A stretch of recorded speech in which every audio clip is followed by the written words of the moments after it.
get to the airport, 15, 20 minutes, as soon as he gets out of the building. And in the meantime, Greg Glover is standing by there. You see on the screen, he was able to do a one-on-one interview with President Trump before the president took the stage. Greg, what do you have for us? Well, David, Cindy, we were ushered into a holding room where the president was standing with some other dignitaries before he made the walk out to the stage just about 5 minutes prior to his stepping out onto the stage here at McKenzie Arena. We got a chance to ask him about a few topics. He addressed things such as how he plans to govern if the Republicans lose the House. And he also talked about some of those late night, early morning tweets. Here's what he had to say.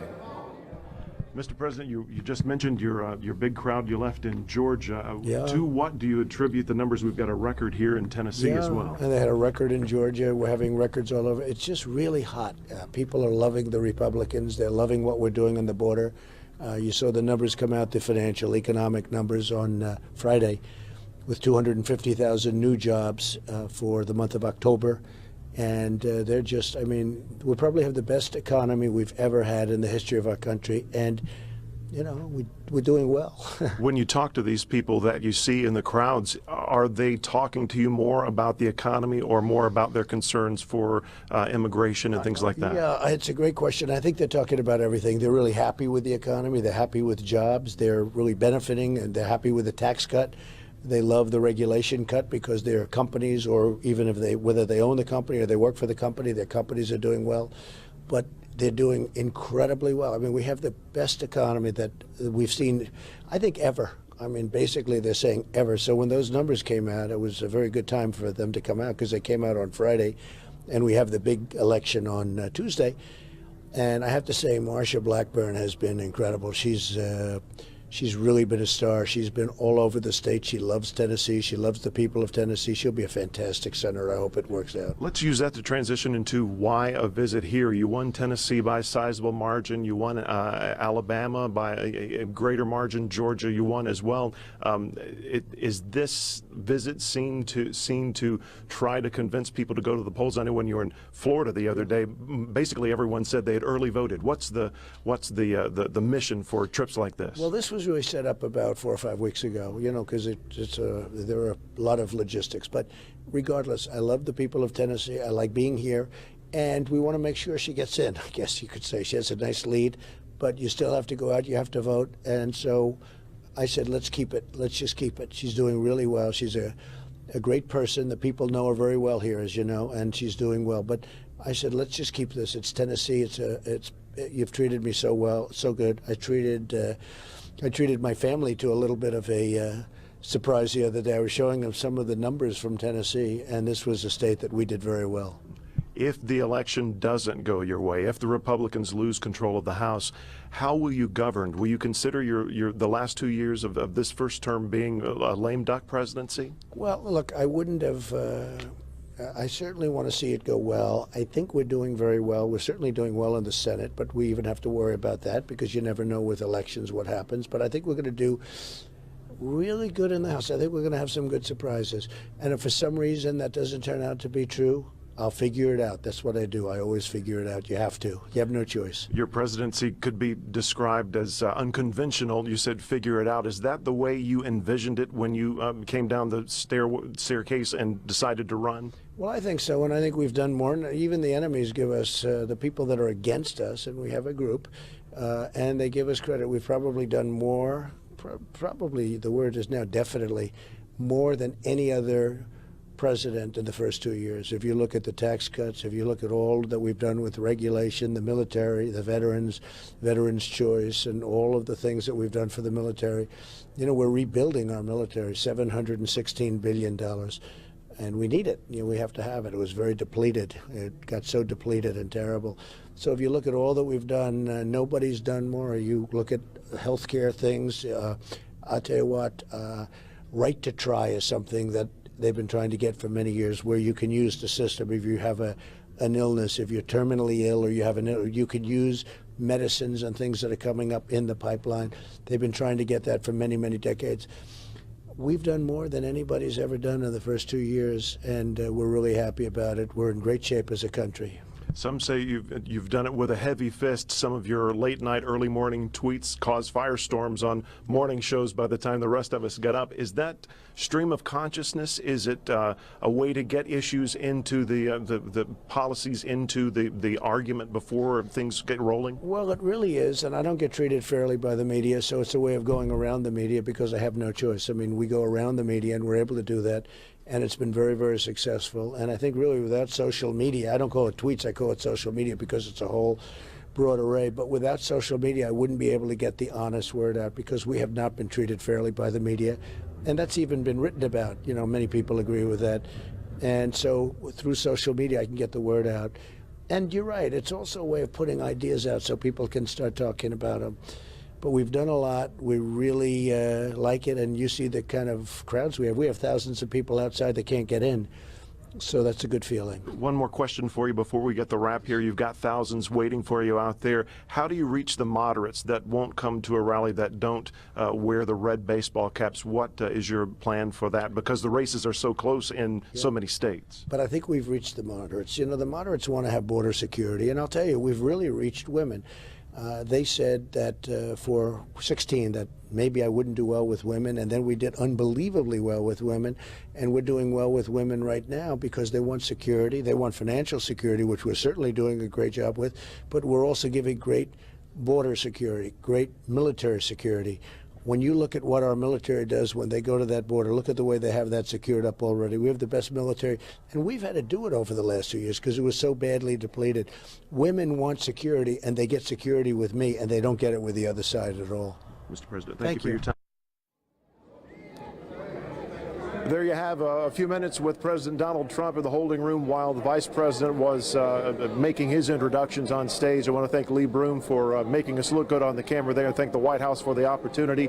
The President was in that room shaking hands with Congressman Fleischman, Congressman Jimmy Duncan from the Knoxville area, Congressman Desjardins as well. Lee Greenwood had stepped in at that point, so we just stole a few minutes before the big show got underway. And that's it, a few minutes with the President. David and Cindy, back to you. All right, Greg, thank you very much. We appreciate that. And the President is leaving the UTC Arena area, I believe is what we're seeing there. And he is in an SUV this evening. They did not use the traditional limousine, nor are they using the traditional 747 of Air Force One. This was a 757 smaller plane because they were in Macon earlier today, and that airport cannot accommodate the big one. We can. I was glad to hear that it wasn't us. Not us, that's right. We were not the reason. So. But again, for those of you watching this evening, we carried the entire speech, and there are some who are not pleased about that, but we want to make it clear that that is what we do at Channel 3 when there's a presidential visit, whether it be election time, midterm.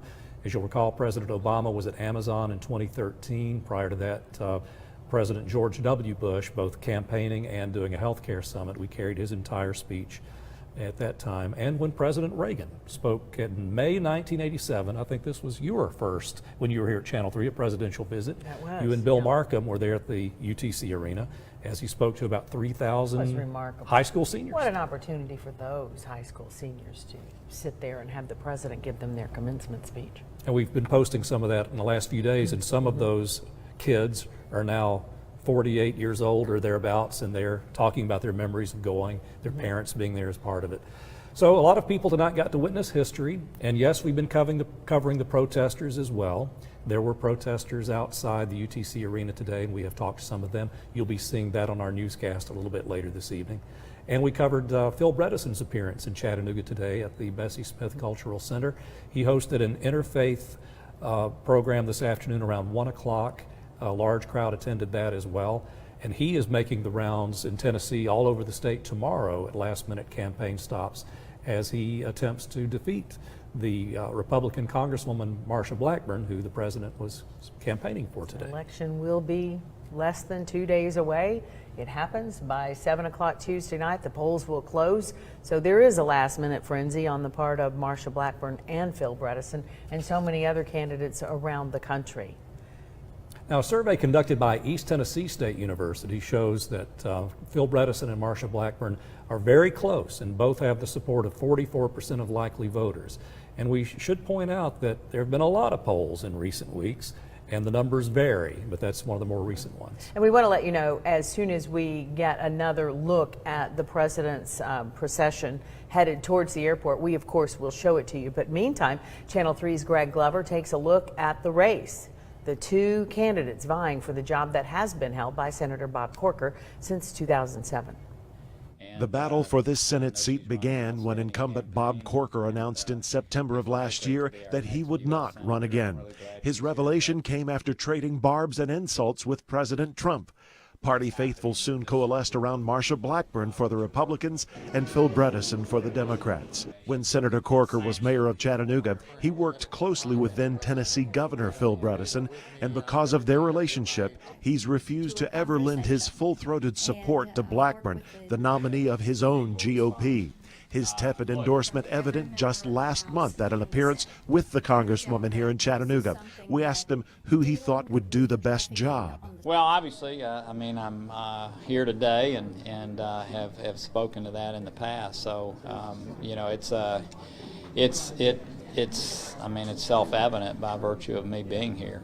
Marsha Blackburn is an 8-term Congresswoman representing parts of Middle and Southwestern Tennessee. Before that, as state senator, she rose to the position of minority whip. Blackburn, who lives in the Nashville suburb of Brentwood in Williamson County, veers right of what's seen as Senator Corker's moderate Republican views. This Tea Party Republican called herself, quote, politically incorrect and proud of it. So if you want a U.S. Senator who is going to stand with the president, build the wall, cut your taxes, and to make certain that we take care of our men and women in uniform, I am asking you to stand with me. Phil Bredesen has been chairman of a solar energy company since getting somewhat out of politics in 2011 when he concluded his second term as Tennessee governor, the last Democrat to win a statewide election. In the 90s, he was a 2-term mayor of Nashville, and before public office, Bredesen founded the Health America Insurance Company, which he sold in 1986. Publications have labeled him a moderate Democrat and even a moderate populist conservative, embracing fiscal conservatism and social liberalism. Much of the criticism from the right has focused on his connection to national leaders on the left and what flipping that Tennessee seat would do to control of the Senate. And sure, some national Democrats called me and said, "I hope you'll do this," but there's nothing wrong with that. And but I've made it very clear to everybody. I intend to be an independent voice, and I'm far enough along in life and so on that I can afford to do so. The president is focused on that last point, considering a GOP hold on the Tennessee Senate seat critical for his administration's agenda after the midterms. This will be President Trump's third stop in the volunteer state to campaign for Representative Blackburn. And Greg Glover with that report. And one thing we noticed this evening, you really couldn't help but notice the absence of Senator Bob Corker. Right. Now, Thursday when he spoke at the Rotary Club, he was asked by our reporter if he would be attending the President Trump rally this evening at the arena. And he said that he would not, that he had a prior engagement. Now, we did not see Senator Alexander either. There was quite a good representation of U.S. House members, the Republicans from Tennessee, but neither Bob Corker nor Lamar Alexander was there. And even Sonny Perdue from Georgia was there. David Perdue. David, sorry. From the senator Yes. from Georgia. Yes, But that is kind of interesting. Let's face it, Senator Corker and President Trump, as Greg pointed out in the story there, have had their bad days, they have. and there may still be bad blood. And I don't even know for sure if Senator Corker was invited. We can try to find that out. And I don't know what kind of reaction he would have gotten from the crowd this evening either, in his hometown. So a lot of interesting little subplots there. Right. Well, we've been watching it all for you, and we're also watching as President Trump begins to make his way back to the airport to depart Chattanooga. Now, I'm not real sure where he is right now along the route. Has he left McKenzie Arena yet? Well, I'm asking the folks in the back if they're able to tell us. We'll surely get an answer on that pretty soon. We will. Okay. One thing we pointed out earlier, for those of you tuning in late, this was a very unusual event for a couple of reasons. Number one, this was a rare occasion in which a rally of this nature took place at a university. This rally on UTC's campus is only the second to be held on a college campus. The first was at Eastern Kentucky University last month. Another is the sheer size. As someone pointed out this evening, this may be the largest attended, the heaviest attended rally that the president has appeared at during this campaign. 11,000 people with more outside. And the most unusual aspect, in case you're joining us late, this was one of the rare times in my memory of anywhere, anytime, where you had the president and the vice president of the United States in the same building at the same time, outside of the White House or the Capitol. No, they did not come together. They did not travel together, but they appeared together. And it was interesting. Did you notice how the vice president got on? He must have gotten on Air Force One at the back when the reporters were coming down and the other crew members, and walked up to the front and came off the plane. He was also with Marsha Blackburn. Came off the plane with the president. I thought that was an interesting staging. It was. Because we knew he wasn't on the jet. And in addition to being in that same arena this evening, they appeared to ride in the same SUV from the airport to the arena. Not a limousine tonight, SUV. But that's very unusual. I'd like to be able to go into the archives from the last several years and see how infrequently that has happened. I was skeptical when I first heard that the vice president was coming also. I thought that really isn't done, but it was. It's a bit risky, frankly, and it's very unusual for that to happen. Who do we have? Kate Smith? Yes, let's go to Kate Smith live at the arena. Kate, what do you have for us? Well, hey, David and Cindy, I'm here at McKenzie Arena. Totally a different scene right now than it was just a few minutes ago. The crowd emptied out immediately. It was actually really quick. I was surprised to see how fast everybody left. This place was packed with people, standing room only. They said that they had 20,000 tickets reserved for today's event. McKenzie Arena only holds 11,000, so I can't imagine what it was like outside of the arena. Lots of cheering happening every time the president spoke about the liberals or the Democratic Party. Boos from the crowd. Lots of talk about Chuck Schumer. Every time he was mentioned, there was boos from the crowd, and then he just really pushed that Tennessee needs to get out and vote for the Republican Party and to vote for Marsha Blackburn. Kate Smith, thank you very much for your report there inside the arena. And Caitlin Chastain has been covering the airport this evening, the landing and soon to be departures. All right, Caitlin, I know you probably saw when the vice president got there to the airport to head out. Is he still on the ground? Well, Cindy, I'm going to turn around real quick. We actually hear engines. We see a plane taking off right now.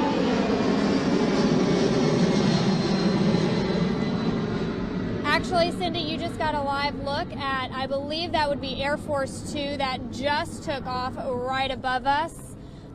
So to answer your question, I'm going to say no, he is probably not still in Chattanooga right now because, like I said, that was Air Force Two taking off. Landed earlier today to a crowd of about 100 people. Air Force One shortly behind it.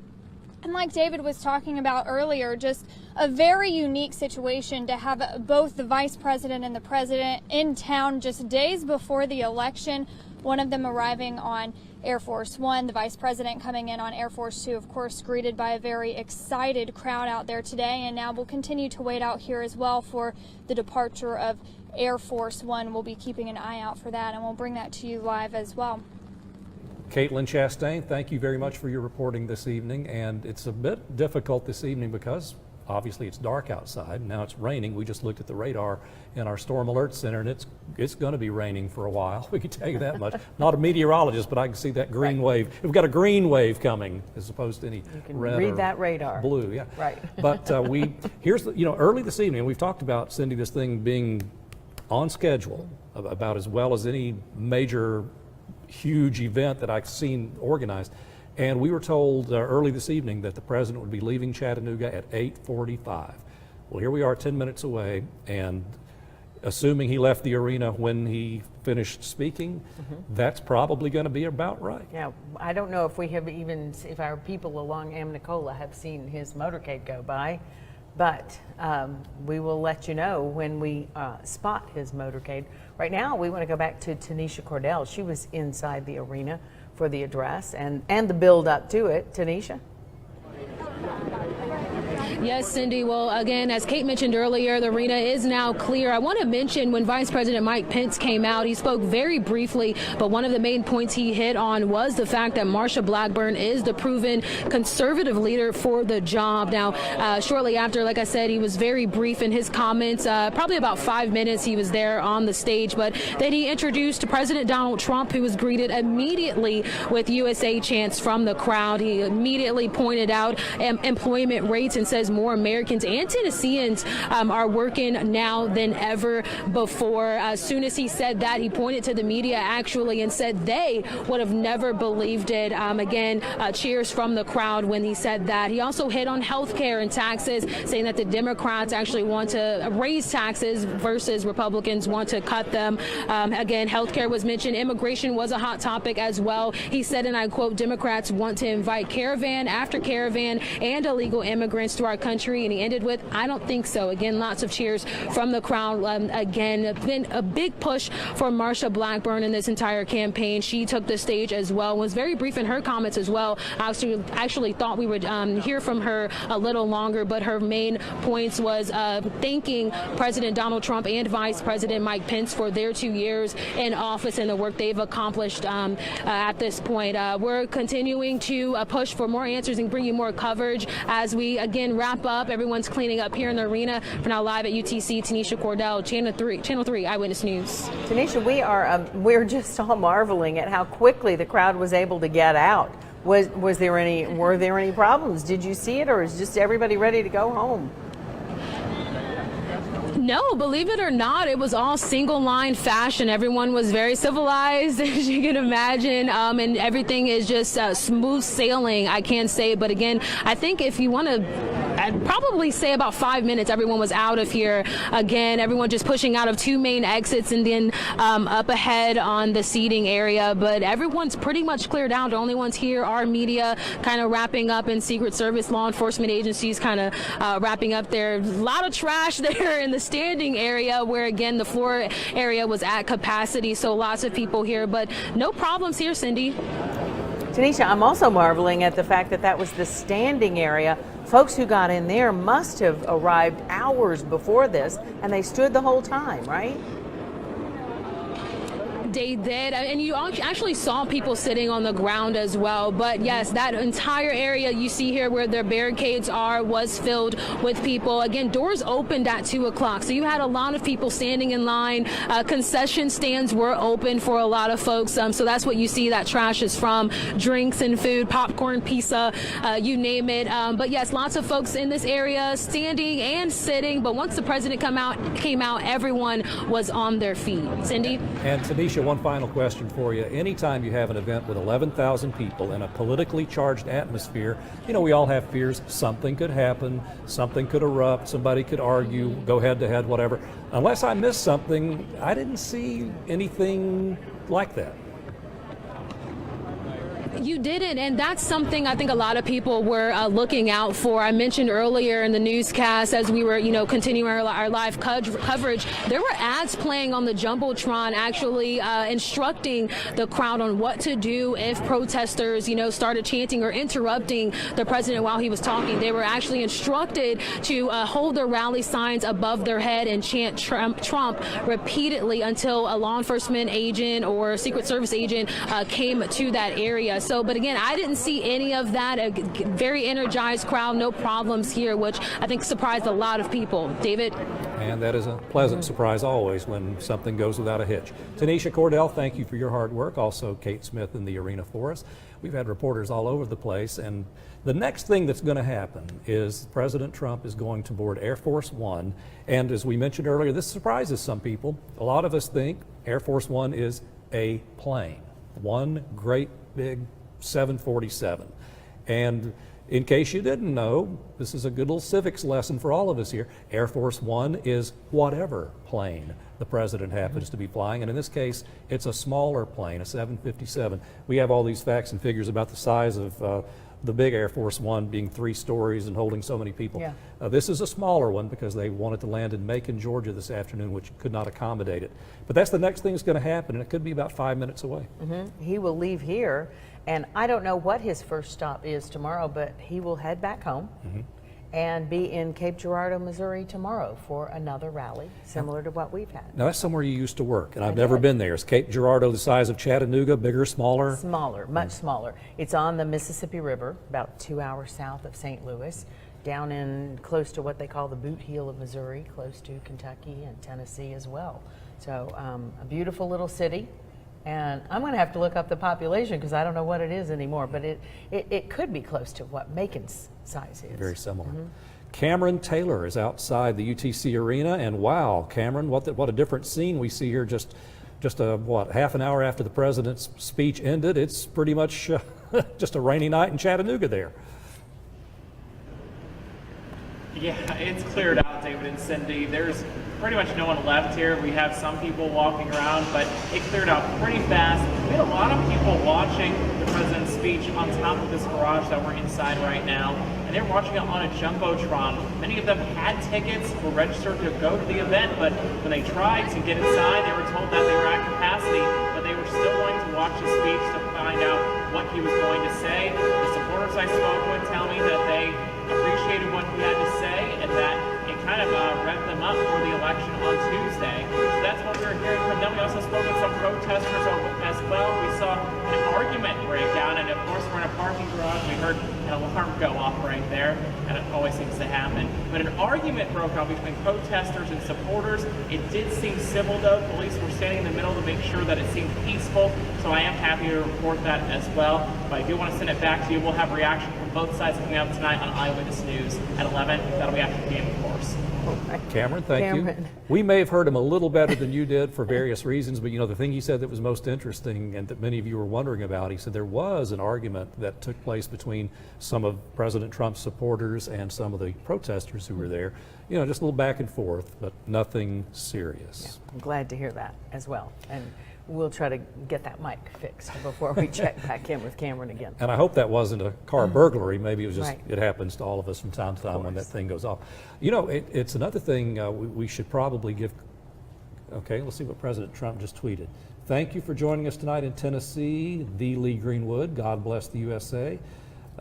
He said that he was surprised to hear that Lee Greenwood was going to be singing during his performance, which means I guess he wasn't checking Twitter today because we knew, various people do, but that was a pleasant surprise for the president.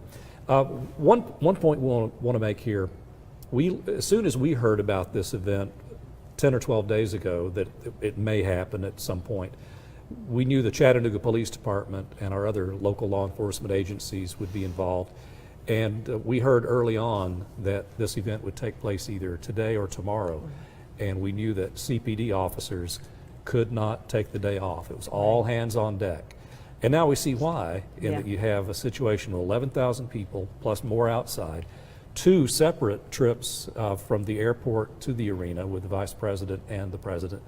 So this was a busy day for them too. And another event on the riverfront, the head of the hooch, 25,000 spectators through the whole weekend, 9,000 competitors. They were all there until I'm understanding about 2:30 today. Right. And so those 2 events didn't exactly conflict, but very close to each other. And I'm interested in finding out how some of those folks were able to get home if they were flying out of Chattanooga today. Very true. And while we saw people exit the arena very orderly and quickly, and frankly much more orderly than I've seen after some crowded basketball games, I'm not sure what the difference is, but they got out of there pretty quickly.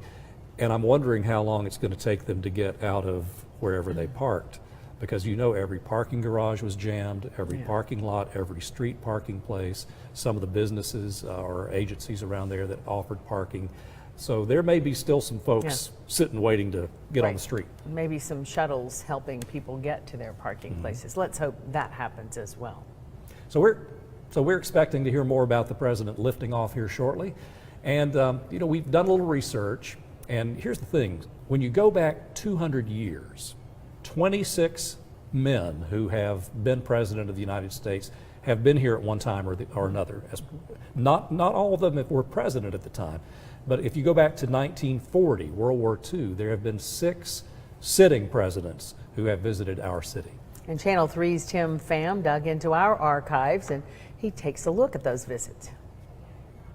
It's not every day Chattanooga, Tennessee plays host to the Commander-in-Chief. We wanted to know what brought them here and take a look back at visits since World War II. We start with President Franklin D. Roosevelt. These pictures show his 1940 visit when he made an address for the Chickamauga Dam dedication. Then, in 1964, President Lyndon B. Johnson made a campaign stop at the airport. Here he is answering questions from Larry Johnson, a local radio personality. In 1987, President Ronald Reagan spoke to 3,000 local high school graduates. There are some of you who've been leaders in campaigning for drug-free schools here in Chattanooga, and let me say, good work. Fast forward 5 years later, George H.W. Bush visited Chattanooga in 1992 to campaign for re-election.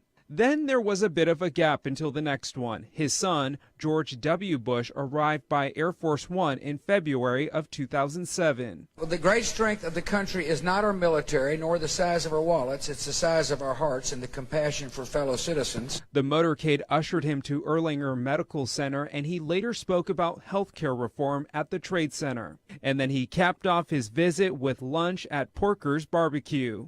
You may remember this one. Hello, Chattanooga! Barack Obama visited while in office, most recently for his speech at Amazon in 2013. Back a little deeper, we'll do that later. Right now, Caitlin Chastain has something to say. What do you have, Caitlin? Well, David, we've got a little bit of activity out here at the airport. We've seen about 7 officers on motorcycles leaving the airport area. Now, we still aren't exactly sure when Air Force One will be taken off, but I can tell you a few minutes ago when we did see Air Force Two take off, it happens rather quickly. You know, just about when we heard the plane is when it was going over our head. So it's something we imagine will be happening really quickly. We're out here behind Chattanooga Airport right now. We see there are quite a few people out here lined up against the fence, actually waiting to watch Air Force One take off. Many of them were out here watching Air Force Two take off earlier as well. Again, we've got quite a few officers leaving this area, an officer blocking off one of these parking lots as well. So we're keeping an eye on everything happening around us. We'll be keeping you guys updated. But again, we do expect that Air Force One will be taking off rather soon. And, you know, like you were saying earlier, it's a pretty incredible event to be happening here. It's very rare for both the president and the vice president to be in the same city. Nonetheless, to arrive to the airport within about 10 minutes of each other like they did today. And of course, Pence has already taken off to leave, and now we're waiting for President Trump to be departing as well, which will be happening soon. And of course, as we see more happening, as we get more activity, we'll continue to bring you those updates. All right, thank you very much, Caitlin. We were talking about presidential visits. Cindy, one that's in today's Times Free Press that has a nice picture. A lot of people don't remember this, but President John F. Kennedy spoke to the Rotary Club in 1953. Wow. When he was a senator just elected from Massachusetts. He had just gotten married, and a newspaper reporter who had been in Chattanooga and was then in Washington became friends with him, and he knew that JFK wanted to run for president someday. And he told him, if you are going to make a serious run for the presidency, you'd better get to know some people in the South. And he recommended the Rotary Club of Chattanooga. And there's a nice picture in today's paper of him. But it was 6 years before he ran for president. Yeah, JFK at the Rotary. It's fun to look up trivia like this when we have a presidential visit. Another one of my favorite stories is Teddy Roosevelt in 1902 visited Chattanooga, took the incline up Lookout Mountain, and they were going to put him on a horse and carriage to take him to Point Park. But he was Teddy Roosevelt. He said, I'll walk. It's close enough. He made the walk over there. And there are pictures of him, you know, standing right there on the edge of Lookout Mountain looking over Chattanooga. So we've had a lot of folks who've been presidents stop through here, and today's was surely drew the biggest crowd of them all. I would say you're right about that one. No question about that, anticipating it. Well, are we going to Channel 3's Tanisha Cordell? Is that where we're headed? No, we're going to wait. All right, we're going to check and see where the president is here in just a moment. Caitlin had said there was some. All right, let's check in with Caitlin. find out where the president is.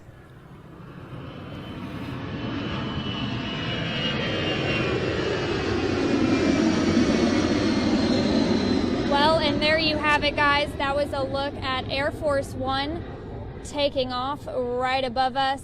So the president is in the air and leaving Chattanooga. I think we've still got a good view of that for you guys right now. So the vice president left not too long ago, and now President Trump, after holding a rally at McKenzie Arena, has left the Chattanooga airport. You just watched him take off live right there.